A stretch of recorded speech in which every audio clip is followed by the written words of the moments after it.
Drive, brought to you by Golf Pride. A very good morning. Happy Friday. It's great to have you with us here on Morning Drive. Anna Whiteley with you alongside the gang, Damon Hack, Paige McKenzie and Robert Damron. Well, this week would have been the playing of the AT&T Byron Nelson, which of course our very own Bobby Damron won back in 2001. Now, Robert, I imagine other than the day you met your wife and the birth of your children, this is probably the greatest Sunday in your memory. But when you look back some 19 years ago, what's your most vivid memory from that day? Really, I think meeting and shaking the hand of Mr. Nelson right there, and that's really right up there. That's right before we went into the playoff. I've got a pretty good memory that I keep pretty close with me here too. This little guy, he doesn't go too far away. My little statue of Mr. Nelson himself, and it's got my name on it, believe it or not. They haven't erased it. I keep thinking they're going to come in and try to erase it off there like it never happened, but they haven't yet. I imagine it was a moment that you probably dreamed about as a kid. I mean, that's why you practice for the opportunity to win a golf tournament. When it was unfolding, were you able to enjoy the moment? Was it as good as you expected it would be? I would love to say yes, just for the poetic nature of it, but no, frankly, the first thing that happened was Peter Kostis was running down with a microphone, and then some volunteers grabbed me, took me to the trophy presentation. Then they brought me to talk to the volunteers and, kind of wish them all a happy Mother's Day. It was Mother's Day that day. And then to the press. So by the time I kind of could draw a breath, I'm in the locker room. Everyone's gone. I'm just getting my shoes and cleaning my stuff out of the locker. It all happened so fast. But it's really just kind of a distant memory now. I love the fact that it happened, but I wish I could have won one more time. That way I could have at least soaked it in for a moment, because it was just a whirlwind at the moment it happened. Robert, what do you think about when you think about Byron Nelson? Iron Byron was one nickname. Golf's greatest gentleman was another nickname. What is he to you? Both. I think twofold. When you think of Byron Nelson, because he's got two, at least, of golf's unbreakable records, 11 wins in a row, 18 wins in a season. That just doesn't happen. I mean, that's never going to happen again. But equally, as a gentleman, both things are true. He was the absolute epitome of a Southern Texas gentleman, great stories, slow, speaker, but always super polite. Just a great man. Unbelievable that nice of a human could be that tough of a competitor. Well, it was an achievement that you should still be very proud of, Robert Damron. You're a modest man, but it was a brilliant moment for you, and you should be very pleased with yourself still to this day. Well, with Robert Damron setting the golf world on fire back in 2001, to the social media world setting itself on fire yesterday, just Thursday, because it was discovered that 57-year-old and three-time major champion Vijay Singh was on the field list for the Korn Ferry Challenge at TPC Sawgrass when the Korn Ferry resumes in mid-June. Now, Singh has lifetime status on the PGA Tour, and under the tour's guidelines, any fully exempt player is allowed to play in a concurrent Korn Ferry event, as long as he's not eligible for the next week's PGA Tour event.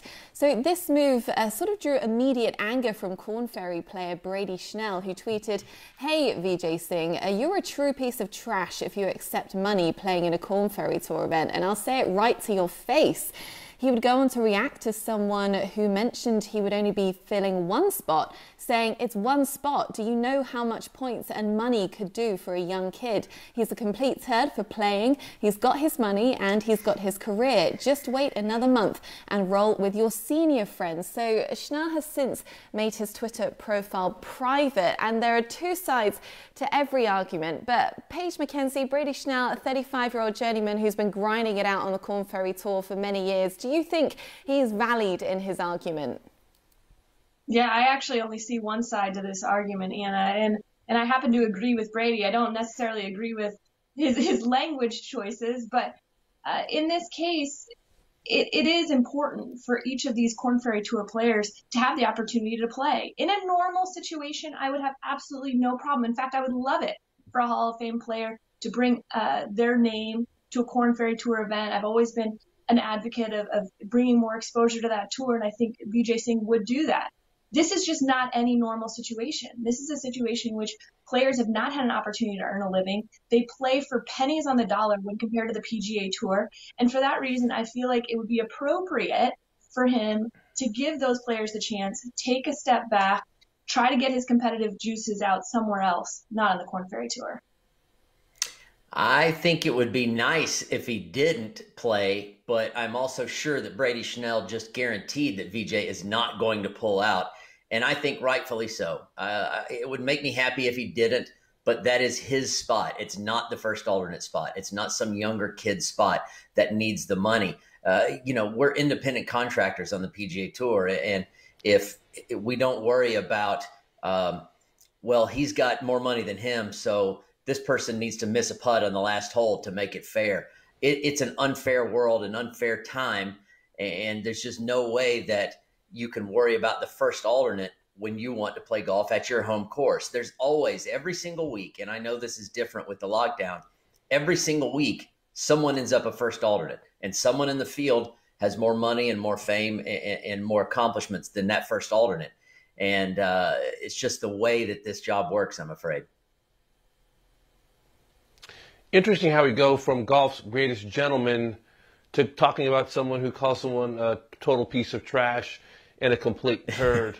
I guess that's just the world that we live in. And Paige, I know you don't like the language that Brady used, but how much blame falls on the tour? I mean, this is a tour regulation that Vijay Singh is following. What are your thoughts on that? I don't blame the tour because, like I said, in any normal situation, I don't disagree with the opportunity that he has to play in this event. He's earned that right. He has that status and he has that name that goes along with it. I just think just because you can doesn't mean you should. And I think this is a perfect example of that situation. It is a situational thing in this case. Yeah, knowing Vijay, he truly believes he can still win on the PGA Tour, not just Korn Ferry, not PGA Tour champions.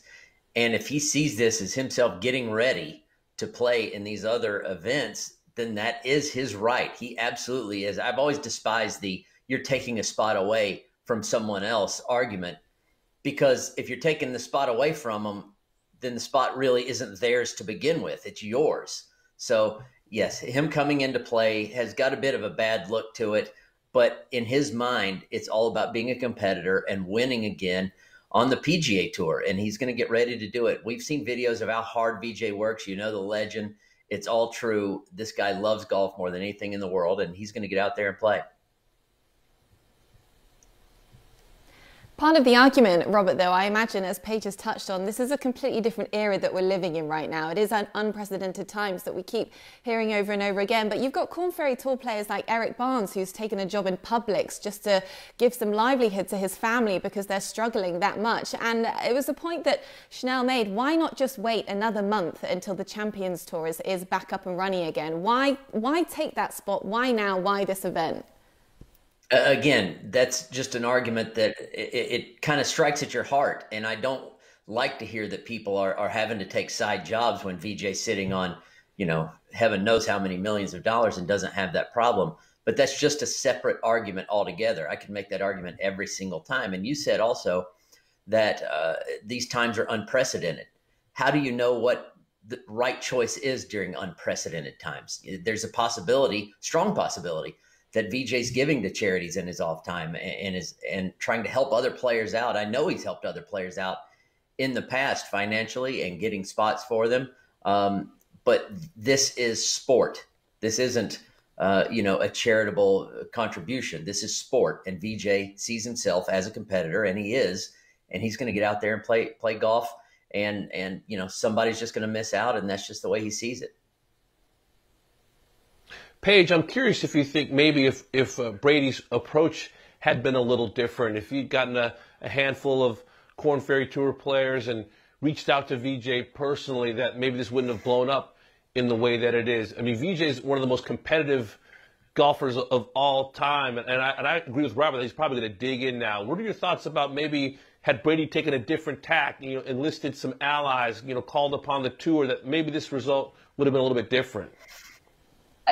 I 100% agree that this was the wrong way to go about it. I think VJ deserves more respect than being talked to in that way, talked about in that way. So I completely disagree with how this is blown up and how Brady approached it. Being a fellow professional golfer, you just don't talk to players that way, mutual players, even if you disagree with their tactics.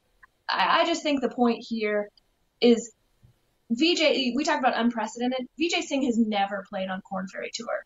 This is his choice. It's not his obligation to go play to try to earn a living. It's his choice. And he could make a choice that would be more beneficial to the greater good, meaning everybody else, and not be quite as selfish in this case. And that would be my point. I think, Paige, being really great, which VJ is it requires some selfishness. And that's the tough part of sports.